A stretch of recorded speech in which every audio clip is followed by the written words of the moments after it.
This is Humor Meets Storytelling with Dr. Muthoni Omuhango. Welcome to our corner of the internet where wit shakes hands with wisdom, and every story is sprinkled with a dash of light-hearted humor.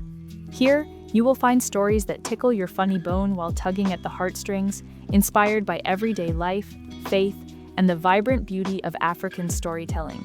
Whether you are here to laugh, reflect, or discover a deeper truth, this space promises to leave you with a smile and maybe even a fresh perspective in your faith journey. Join us every evening at 6 p.m., the perfect time to unwind. Whether you're in a bus, in your car, or relaxing at home, plug in your headphones or turn up the volume. Take just 10 minutes to escape the hustle, share a laugh, and soak in life's deeper meaning. Listen to stories and words that entertain, inspire, celebrate the joy of storytelling, and draw us to God. It's a short life. Let's make it count. Tune in on Facebook, Instagram, LinkedIn, Spotify, and WhatsApp, and let's share a laugh together.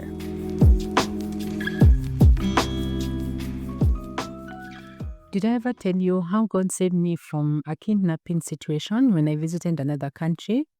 Oh, buckle up. This one is a doozy. I call it the God who protects. So there I was in the capital city of a foreign land, fresh out of a meeting with my bosses. We were discussing how to advance our CLC mandate to impact lives for God using literature in this new country. It took us the whole afternoon to wind up and culminated in a delicious, well-deserved late lunch at CJ's. Then we parted ways. They headed to their Airbnb, and I was on my way to my friend's place where my kids and I were staying. Simple, right? Wrong. I took a moment to reflect on the meeting, doing that internal post-meeting debrief we all love. When I reached for my phone to call an Uber, and guess what? My phone decided to take the night off. I should have charged my phone while in the meeting, but I had forgotten. The conversation was so inspiring and I was fully in the moment with my bosses. So my phone was just flat out dead. No worries, I thought. I'll just get a regular taxi. But then it hit me, I had no cash in local currency.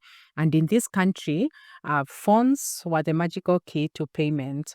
So I sprinted over to catch one of my bosses just as they were getting into their Uber and asked for taxi money in the local currency. Sorted. I walked to one of those classic taxi congregation spots and found a cab.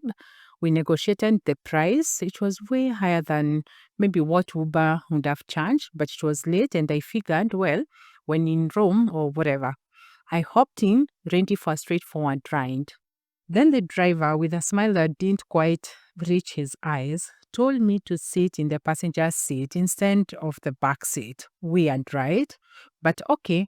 In the back seat was a woman. The driver explained she was his wife and they were heading home after dropping me off. He pleaded with me and I thought, hey, I'm a married woman. I get it, family first. So I agreed, thinking it was a harmless domestic arrangement.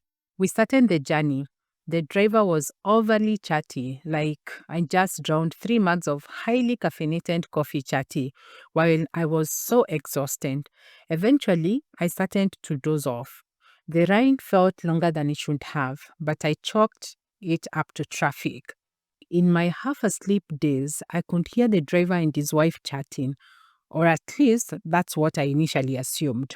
But as the conversation dragged on, it didn't sound much like a husband and wife kind of chat. No, this was more like a man attempting to tune a woman for, let's just say, maybe a one-night rental arrangement.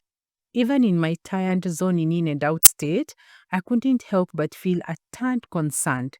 Was I stuck in a rom-com or the pilot episode of some low-budget soap opera?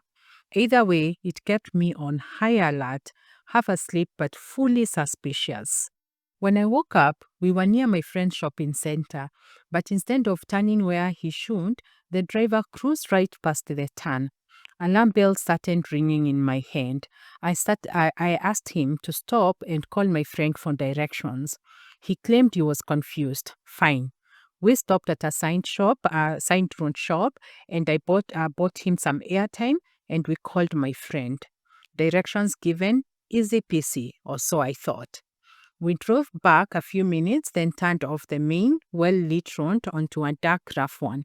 Then things got spooky. He started taking wrong turns despite my protest. Round and round we went, deeper into darkness. That's when I realized, Houston, we have a problem. My heart rate, just a casual 600 beats per minute. Panic mode fully activated. This is the moment you start thinking on your toes. So I quickly got a plan. A pretend call to my husband, Patrick Omuhango, who was, by the way, nowhere near this country. Sweetie, sorry, I finished my meeting late. Since my other phone died, I could not get an Uber. So I'm in a taxi. The license plate is XXS. The driver's name is XXX, and his wife is in the back seat. I will update you when I arrive. I saw a concerned look on the driver's face, and I hoped the call had deterred him of any plans of harm. Now someone else knew exactly where I was, or so they thought. In that moment, my life started flashing before my eyes. I thought to myself, the woman at the back could easily jump on my neck at a moment's notice, and I would have no time to react. So I put my back on the window or the door and was almost facing the driver, so I could have a wider angle to see both of them. I prayed like I've never prayed before. Dear Lord, not today, please. My husband needs me. My kids need me. I promise I will parent even harder. And God, you know about that kingdom work through books, right? There's so much left for me to do. Please just get me home safe. But then we took another wrong turn, despite my very vocal and totally justified protest that we were officially lost. At this point, I realized that desperate times call for desperate measures. So I did what any sensible believer would do. I launched into governmental prayers. You know, the kind where you confidently wield God's word like a divine GPS and remind him and yourself of his promises. Yep, it was time. No weapon formed against me shall prosper. I declared dramatically in my heart, as if addressing an invisible audience. And every tongue that rises against me in judgment, I shall condemn. I wasn't done. Oh no. Lord, your one says that you're a lamp unto my feet and a light unto my path. Please light this path, or at least give me a decent street sign. And Father, while you are at it, please assign extra angels to watch over me.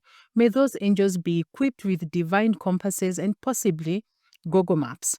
I threw in a few more promises for good measure. Though I walk through the valley of shadowy detours, I will fear no evil, for you are with me. Your rod, your staff, and hopefully your sense of direction will comfort me. Finally, I wrapped up with an all-purpose prayer. Lord, protect me from wrong turns, wrong decisions, and wrong attitudes. Guide me in paths of righteousness and lead me home. Then I had a light bulb moment. I told the driver to stop and commanded we hire a motorbike rider to lead us to my friend's place. I would pay for it, no problem. I lowered my window and started to motion one. Thankfully, the driver agreed and called a rider. The motorbike guy, guided by my friend on the phone, got us home safely. When I walked through the gate, it was midnight. My daughter was still awake, and she and my friend had been interceding for me for the past 3 hours. 3 hours for a trip that should have taken just one or less. That night, I learned a few things. 1. Always carry a power bank. 2. Never enter an Uber or taxi if there is another strange person inside, or if another strange person gets in, just get out. 3. Prayer of the brethren is a powerful thing. It works. And finally, has gotten us covered, even when riding shotgun in dangerous situations. Of course, I shall not be taking a random taxi at night again in new countries. Lesson learned. Or maybe, just maybe, I will ensure I start my journey home earlier next time, before the streetlights start whispering bedtime stories. But above all, I'm genuinely grateful that no harm came my way.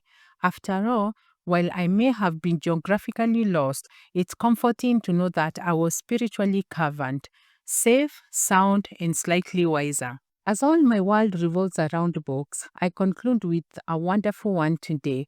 Gifts from Heaven, remarkable true stories of miraculous answers to prayer from our partners, Baker Books in the US. God has answered countless prayers of brethren all over the world, and in this 240-page collection brings those awe-inspiring testimonies to life, from unexplainable healings to miraculous protection in life-threatening situations. These true stories will encourage you to believe that God still answers prayers in remarkable ways, no matter how impossible they seem. Get a copy today and be inspired to trust God for your own miracles. Thank you for tuning in to Humor Meets Storytelling with Dr. Muthoni Omuhango. As we wrap up, remember that a little laughter goes a long way, and every story has a touch of God's grace woven into it. Whether today's episode made you laugh, reflect, or see life through a fresh lens, we hope it added joy and meaning to your day. Don't forget to share the laughter and inspiration. Tell a friend, a colleague, or even your bus seatmate about this podcast. You never know who needs a little cheer and hope in their journey. Join us again tomorrow at 6 p.m. for another 10 minutes of joy, wisdom, and storytelling. Until then, keep smiling, keep believing, and keep making every moment count. Stay connected, stay inspired, and most importantly, stay rooted in God's love. This is Humor Meets Storytelling with Dr. Muthoni Omuhango, signing off with laughter and love. See you next time.